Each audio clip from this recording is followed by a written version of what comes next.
Assalamualaikum warahmatullahi wabarakatuh. Perkenalkan, nama saya Indira Zahra dari jurusan Psikologi Pendidikan dan Bimbingan Universitas Negeri Makassar. Di sini saya akan menjelaskan materi dari anak berkebutuhan khusus dalam bimbingan dan konseling. Baiklah, yang pertama itu kita harus mengetahui apa itu anak berkebutuhan khusus. Anak berkebutuhan khusus adalah anak yang memiliki karakteristik yang berbeda dengan anak pada umumnya, yang memiliki keterbatasan pada fisik, mental, ataupun emosi mereka. Kebutuhan layanan bimbingan dan konseling ini tidak hanya dibutuhkan oleh anak berkebutuhan khusus saja, tetapi layanan ini dibutuhkan oleh kedua orang tuanya, karena tidak menutup kemungkinan orang tua pun menghadapi berbagai permasalahan terkait dengan kondisi anak mereka. Permasalahan itu berupa cemas, takut, stres, dan merasa bersalah, sehingga orang tua pun membutuhkan layanan bimbingan dan konseling. Selanjutnya yaitu pengertian bimbingan dan konseling anak berkebutuhan khusus.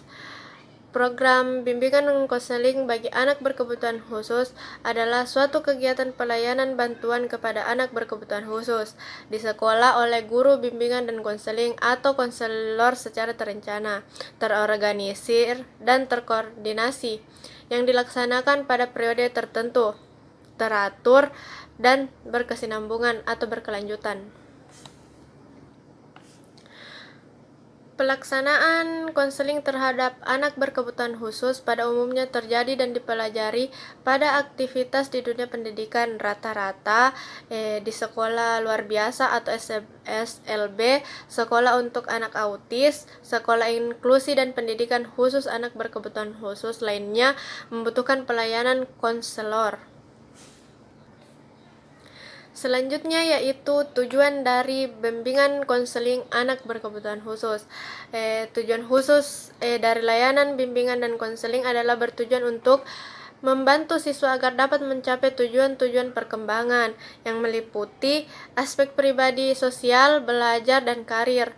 Tujuan khusus bimbingan dan konseling bagi anak berkebutuhan khusus disesuaikan dengan kebutuhan anak tersebut, yang mana dia dapat percaya diri, dapat bergaul, menghadapi dirinya sendiri, juga mengenal potensi yang ada dalam dirinya. Dan selanjutnya yaitu fungsi bimbingan konseling anak berkebutuhan khusus.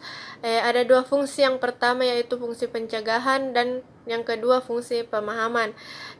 Fungsi pemahaman terbagi menjadi tiga, yaitu pemahaman personal, yang kedua pemahaman lingkungan kecil, dan yang ketiga pemahaman lingkungan luas. Selanjutnya yaitu jenis-jenis anak berkebutuhan khusus. Adapun jenis-jenis anak berkebutuhan khusus antara lain yang pertama yaitu tunanetra, anak yang mengalami gangguan penglihatan. Yang kedua tunarungu, yaitu anak yang mengalami gangguan pendengaran.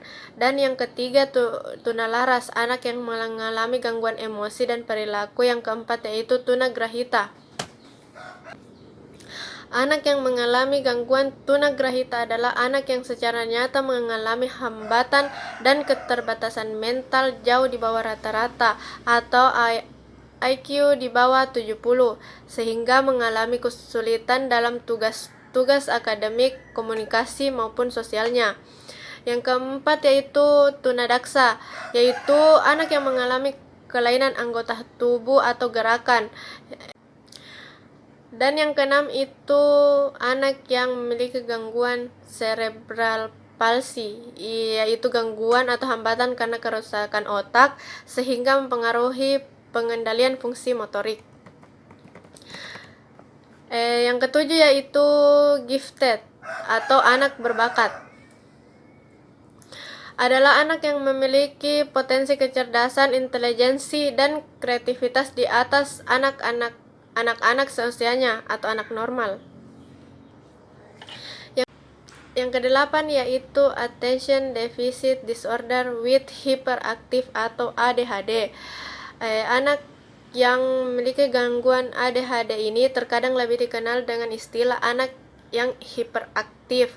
Oleh karena itu mereka selalu bergerak dari satu tempat ke tempat yang lain. Dan yang kesembilan yaitu autisme. adalah gangguan perkembangan anak yang disebabkan oleh adanya gangguan pada sistem syaraf pusat yang mengakibatkan gangguan dalam interaksi sosial, komunikasi, dan berperilaku. Yang ke-10 yaitu lamban belajar adalah anak yang memiliki potensi intelektual sedikit di bawah normal tetapi belum termasuk tunagrahita. Dan yang ke-11 yaitu anak yang mengalami kesulitan belajar spesifik. Anak yang kesulitan belajar spesifik ini adalah anak yang secara nyata mengalami kesulitan dalam tugas-tugas akademik, khusus terutama dalam hal kemampuan membaca, menulis, dan berhitung atau matematika. Baiklah, selanjutnya yaitu klasifikasi jenis anak berkebutuhan khusus. Yang pertama itu berdasarkan gangguan sosial dan emosional. Yang kedua berdasarkan gangguan perilaku. Kuai dan Peterson menyatakan ada 6 jenis gangguan perilaku, yaitu yang pertama perilaku agresif, yang kedua perilaku antisosial, yang ketiga kecemasan atau menarik diri, yang keempat gangguan pemusatan perhatian, yang kelima gangguan gerak. Yang ketiga yaitu berdasarkan gangguan fisik, yang keempat berdasarkan gangguan komunikasi, dan yang kelima berdasarkan gangguan intelektual. Yang selanjutnya yaitu penyebab terjadinya anak berkebutuhan khusus. Yang pertama yaitu prenatal, yaitu terjadinya kelainan anak semasa dalam kandungan atau sebelum proses kelahiran. Yang selanjutnya yaitu prenatal yang sering disebut juga natal, yaitu waktu terjadinya kelainan pada saat proses kelahiran dan menjelang kelahiran serta sesaat setelah proses kelahiran. Misalnya kelahiran yang sulit, pertolongan yang salah, lahir prematur, berat badan, lahir rendah. Dan yang ketiga itu pasca natal, terjadinya kelainan setelah anak dilahirkan sampai dengan anak usia perkembangan selesai atau kurang lebih usia 18 tahun. Ini dapat terjadi karena kecelakaan, keracunan, menderita penyakit. Materi yang ketiga yaitu permasalahan dan kebutuhan anak berkebutuhan khusus. Hambatan yang sering dialami oleh anak berkebutuhan khusus yang pertama yaitu pendidikan atau akademinya. Dalam mengikuti pendidikan, anak berkebutuhan khusus banyak mengalami kesulitan dalam menggunakan waktu, memahami kemampuan akademik dasar seperti membaca, menulis, dan berhitung. Kemudian hambatan dari segi sosial pribadinya. Masalah yang sering muncul dalam diri anak berkebutuhan khusus adalah hubungan sesama teman, penyesuaian diri dengan lingkungan, pendidikan, dan masyarakat. Yang ketiga yaitu dari segi karir. Yang berkaitan dengan pengembangan karir adalah pemilihan jurusan, pemilihan pekerjaan yang sesuai dengan minat dan kemampuannya, motivasi yang rendah, dan pemahaman kondisi lingkungan kerja, dan perencanaan pengembangan karir. Yang keempat dari segi keluarga. Sebagai faktor eksternal, ada banyak permasalahan pada anak berkebutuhan khusus yang disebabkan dalam bentuk perilaku yang tidak sesuai semestinya dari orang tua mereka. Selanjutnya yaitu materi yang keempat, yaitu bimbingan konseling untuk anak ADHD atau anak hiperaktif, autis, retardasi mental, talented, dan gifted. Yang pertama yaitu untuk anak ADHD atau anak hiperaktif. Siswa ADHD secara umum memiliki hambatan yang sama. Mereka sulit untuk berkonsentrasi terhadap suatu pekerjaan, juga memiliki motivasi yang tidak stabil untuk belajar. Layanan konsultasi yang dibutuhkan adalah layanan yang membantu peserta didik memperoleh wawasan, pemahaman, dan cara-cara yang perlu dilaksanakan dalam menangani kondisi atau masalah peserta didik. Dalam hal ini gangguan tingkah laku belajar yang dialami oleh siswa yang hiperaktif, yaitu konselor sekolah dalam membantu meningkatkan konsentrasi siswa adalah dengan menggunakan brain gym maupun dengan mind mapping yang bisa dikaitkan dengan tema maupun materi dalam pelajaran, bimbingan, dan konseling. Layanan yang dapat diberikan juga untuk siswa ADHD atau anak yang hiperaktif yaitu layanan konseling individual dengan menggunakan teknik-teknik dalam konseling behavioral untuk membantu mengontrol tingkah laku siswa dengan hiperaktif dan membantu untuk lebih konsentrasi terhadap pelajarannya. Yang kedua itu untuk anak autisme. Untuk anak autisme membutuhkan lingkungan yang konsisten, terutama lingkungan sekolah dan di rumah bersama keluarga. Pola pelaksanaan bimbingan dan konseling anak autis terbagi menjadi 3 tahap, yaitu identifikasi, yang kedua solusi atau program bimbingan dan konseling, yang ketiga pelaksanaan. Yang ketiga untuk anak retardasi mental atau tunagrahita. Anak ini memiliki keterbatasan dalam belajar karena kapasitas tingkat kecerdasan yang di bawah rata-rata anak normal. Oleh karena itu, perlu adanya bimbingan dalam belajar yang menyesuaikan dengan kemampuan maupun keterbatasan anak retardasi mental tersebut. Bentuk-bentuk layanannya dapat diberikan kepada anak yang memiliki gangguan tunagrahita, yaitu mengembangkan sikap, kebiasaan yang baik, serta tumbuh keinginan untuk belajar. Layanan yang diberikan yang pertama yaitu layanan orientasi, yang kedua layanan pembelajaran, yang ketiga layanan konseling individu, yang keempat layanan konseling kelompok. Selanjutnya yaitu materi kelima, yaitu pemahaman anak berkebutuhan khusus sebagai individu. Yang pertama yaitu bimbingan konseling anak berkebutuhan khusus. Secara memberikan pernyataan bahwa yang dimaksud dengan anak berkebutuhan khusus adalah seorang yang berumur 3-21 tahun yang menyandang satu atau lebih kondisi berikut. Yang pertama yaitu kesulitan belajar atau berprestasi rendah, bahwa konsep diri setiap individu terus mengalami proses perkembangan sepanjang rentang hidupnya. Perkembangan konsep diri tersebut sangat dipengaruhi oleh berbagai faktor, diantaranya adalah faktor lingkungan.